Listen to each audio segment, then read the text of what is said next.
velkomin í umhverfisfréttir. Við spjöllum við umhverfisfræðingana Þóru og Guðmund. Við skulum fara í Garðabæinn og sjá hvað þau höfðu að segja.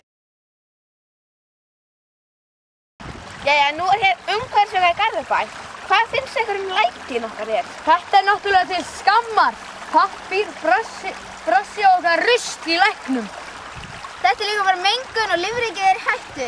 Með þessu áframhaldi þá verðum við bara að kafa í rusli eftir nokkur ár og ekkert dýr að sjá. Ég er farin að henda þessu. Já, þannig að getið þið sýnt okkur eitthvað umhverfismerki. Já, það getum við gert. Ég kom hérna með...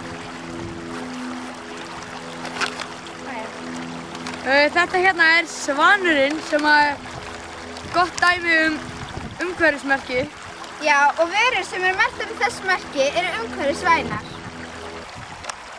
Takk kærlega fyrir þessar umhverfisvænu upplýsingar og ég vona að fólk noti þær þegar þeir næsta versla.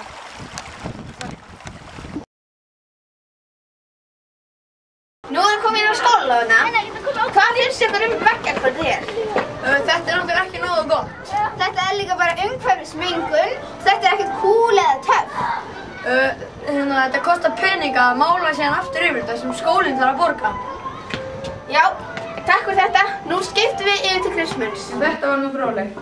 Það var ekki meiri fréttum að sinni og munið að grænt er vænt. Svanurinn. Já, og vörur sem eru merktar með þessu merki. Þetta er gott umhverfismerki. Já, og vörur sem eru merktar með þessu merki eru... umhverfisvænar. Takk kærlega fyrir þessar upplýsingar.